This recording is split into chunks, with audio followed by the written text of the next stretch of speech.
UCL এর draw শেষ হওয়ার পর থেকে এখন সবার মনে একটা প্রশ্ন ঘুরতেছে, আসলে কোন দলগুলা কার সাথে খেলতেছে। হয়তো আপনারা এই বিষয়ে জানেন, বা যারা জানেন না তাদের জন্য এই ভিডিওটা। এই ভিডিওতে আমরা শুধুমাত্র এই বিষয় নিয়ে কথা বলবো না যে কে কার সাথে খেলতেছে। এই ভিডিওতে আমরা কথা বলবো কোন দল কোন দলের মুখোমুখি হইতেছে, কি কফ কবে হইতেছে, কোন দলগুলোর জন্য এবারে গ্রুপ স্টেজটা সহজ হইতেছে, অথবা কোন দলগুলোর জন্য একটু কঠিন হইতেছে। এইবার ইউসিএল এ যে নতুন নিয়মগুলো করা হয়েছে এই নিয়মগুলো নিয়ে কথা বলবো, এবং এশিয়ান ফ্যানদের জন্য এবার ইউসিএল এ কি চমক থাকতেছে আমরা এই বিষয়গুলো নিয়ে কথা বলবো। এই সবগুলো প্রশ্নের উত্তর পাইতে হলে আমাদের সাথে শেষ পর্যন্ত থাকতে হবে আপনাকে।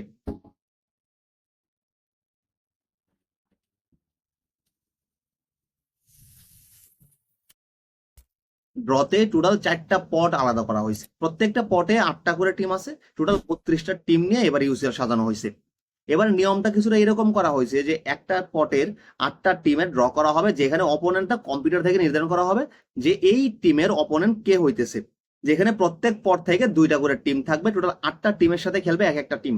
এবং কোনো ক্লাবই তাদের নিজস্ব ক্লাবের মুখোমুখি হবে না কোয়ার্টার ফাইনাল আগ পর্যন্ত। প্রথমে আমরা দেখে নেই পট এর 8টা টিম কার কার মুখোমুখি হইতেছে। আমরা যদি একটা পট নিয়ে আলোচনা করি তাহলে মোটামুটি প্রত্যেকটা পট নিয়ে বা প্রত্যেকটা টিম নিয়ে কথা বলা হয়ে যাবে, এবং তারপরে আমরা কথাবার্তা বলবো যে কার জন্য সহজ বা কার জন্য কঠিন হইতেছে এবং নতুন নিয়মগুলা কি কি করা হয়েছে। প্রথমে বায়ার্ন মুখোমুখি হয়েছে Chelsea, PSG, Club Brugge, Arsenal, Sporting CP, PSV, Union SG, Pafos. Chelsea মুখোমুখি হয়েছে Barca, Bayern, Benfica, Atalanta, Ajax, Napoli, Pafos, Qarabag. Real Madrid মুখোমুখি হইতেছে Man City, Liverpool, Juventus, Benfica, Marseille, Olympiacos, Monaco, Kairat Almaty. Inter Milan মুখোমুখি হবে Liverpool, Borussia Dortmund, Arsenal, Atletico de Madrid, Slavia Praha, Ajax, Kairat Almaty, Union SG. Borussia Dortmund মুখোমুখি হবে Inter, Man City, Villarreal, Juventus, Bodo, Tottenham, athletic club, Copenhagen. Liverpool মুখোমুখি হবে Real Madrid, Inter, Atletico Madrid, Frankfurt, PSV, Marseille, Qarabag, Galatasaray. Barcelona মুখোমুখি হবে PSG, Chelsea, Frankfurt, Club Brugge, Olympiacos, Slavia Praha, Copenhagen, Newcastle. আর finally PSG মুখোমুখি হবে Bayern, Barca, Atalanta, Leverkusen, Tottenham, Sporting CP, Newcastle, Athletic Club. তো এই ছিল pot ওয়ানের 8টা টিমের টোটাল অপোনেন্ট, যেখানে হোম অ্যাওয়ে ম্যাচ সহ টোটাল 8টা ম্যাচ খেলবে।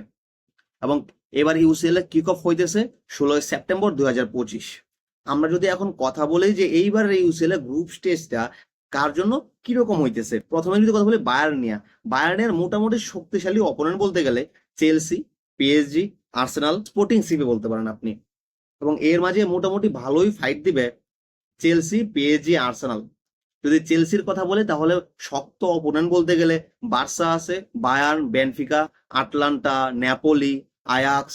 মোটামুটি ভালো একটা গ্রুপ স্টেজ যাবে চেলসির জন্য।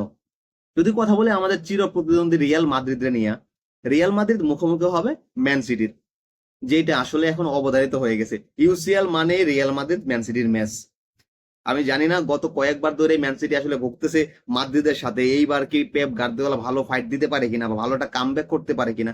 এবং আমার মনে হয় যে আসলে যদি ইউসিএল এর আগে ম্যান সিটি ওদের ফর্মটা ফিরে পায় তাইলে হয়তো ফাইট দিতে পারে, আর নয়তো মোটামুটি একতরফা একটা ম্যাচ আমরা দেখবো এখানে। বাকি থাকে লিভারপুল, ইউভেন্টুস। এই দলগুলাও মাদ্রিদে ভালোই ফাইট দিবে, কিন্তু তুলনামূলক একটু সহজে হয় মাদ্রিদের জন্য। ইন্টার মিলান যদি দেখি আমরা, ইন্টার মিলান খেলবে লিভারপুল, ডর্টমুন্ড, আর্সেনাল, অ্যাথলেটিকো মাদ্রিদের মতো দলের সাথে। ইন্টারের যে ম্যাচগুলো আছে এর মাঝে মোটামুটি 4টা দলই ভালো ওদের ফাইট দিবে। ব্রুসিয়া ডর্টমুন্ডের জন্য ইন্টার, ম্যান সিটি, ইউভেন্টুস, বিয়ারিয়ালের মতো টিম ওদের সাথে আছে।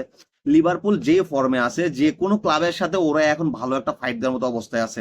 রিয়াল মাদ্রিদ বলেন, ইন্টার বলেন, অ্যাথলেটিকো মাদ্রিদ বলেন, অথবা গ্যালাটাসারাই বলেন না কেন আপনি, লিভারপুলের জন্য গ্রুপ স্টেজটা মোটামুটি সহজই হবে। এখন কথা বলি বার্সারা নিয়ে, আমাদের বার্সারা নিয়ে। বার্সা ফ্যানদের যখন জিজ্ঞাসা করা হয়েছিল যে আসলে ওরা এইবার ইউসিএল এ গ্রুপ স্টেজে অপোনেন্ট হিসেবে কারে চায়, ওরা ম্যাক্সিমাম বলছিল লিভারপুল এবং পিএসজির কথা, যেখান থেকে আমরা লিভারপুলটা না পাইলেও পিএসজি রে পাওয়া গেছি। আমরা খেলবো পিএসজি, চেলসি, ফ্র্যাঙ্কফুর্ট, নিউক্যাসেলের মতো দলের সাথে, যেখানে পিএসজি আমাদের ভালো ফাইট দিবে সেটা আসলে বলার অপেক্ষা রাখে না, কারণ আমরা ডেমবেলের সাথে হারাহরে নিয়ে খেলবো। হ্যাঁ, একটু সংশয় তো মনে অবশ্যই আছে, যদি বার্সেলোনা আর ওদের ডিফেন্স নিয়ে ভালোভাবে কাজ না করে দেন হয়তো একটু ভুগতে হবে। তবে আশা রাখি যে যেহেতু হোম ম্যাচ সেহেতু আমাদের অভ্যাস আছে পেজ বিভাগে কামব্যাক দিয়া। বাকি যদি কথা বলি শেষমেশ পিএসজি রে নিয়ে, তাহলে পিএসজি এবার গ্রুপ স্টেজে মুখোমুখি হইতেছে Bayern, Atlanta, Leverkusen, Tottenham, sporting CP, Newcastle, athletic club. বাকি যে 7টা টিম আছে প্রত্যেকটা টিমে এমন কিছু দল আছে যেগুলো হয়তো ইজিলি ম্যাচটা বের করে নিয়ে আসতে পারবে ওই দলগুলা। কিন্তু পিএসজির এমন একটা টিম পড়ছে যেখানে ওদের 8টা দলই মোটামুটি ইউরোপে পরিচিত একটা নাম। এবং আমার মনে হয় এবার গ্রুপ স্টেজে সব থেকে কঠিন কোনো প্রতিপক্ষ পড়ে থাকে বা কঠিন কোনো ম্যাচ পড়ে থাকে সেটা হচ্ছে পিএসজির সাথে।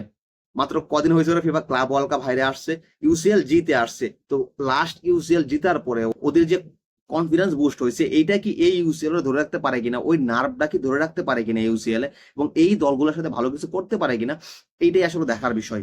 তো যদি কথা বলি কোন টিম আসলে সবচেয়ে সহজ প্রতিপক্ষ পাইছে এবং কে সবচেয়ে কঠিন প্রতিপক্ষ পাইছে, তাহলে আমি বলবো লিভারপুলের কথা যে সব থেকে সহজ প্রতিপক্ষ পাইছে।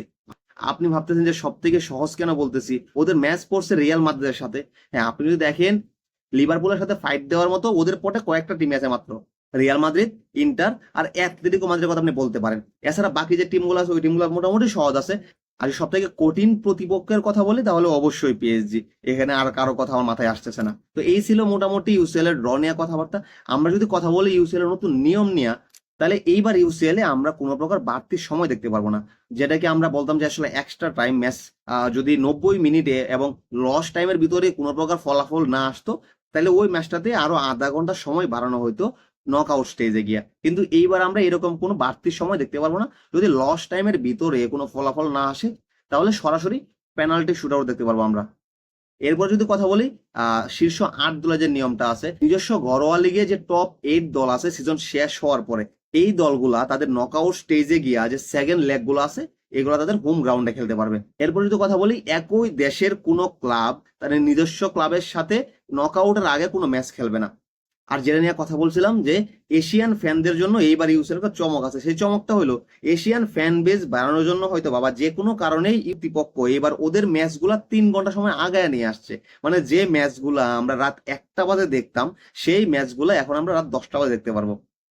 এটা আর কারোর জন্য হোক বা না হোক, আমাদের মতো যারা ফুটবল ফ্যান আছে ওদের জন্য সুখের খবর। কারণ এই রাত 1টা থেকে খেলা দেখে 4টে পর্যন্ত খেলা দেখে পরের দিন 8টা টু 5টা ডিউটি করা আসলেই কঠিন একটা বিষয়। তো মোটামুটি রাত জায়গাটা আমাদের এখন কইবা আসবে, আমরা খুব সহজেই এই ম্যাচগুলো দেখতে পারবো।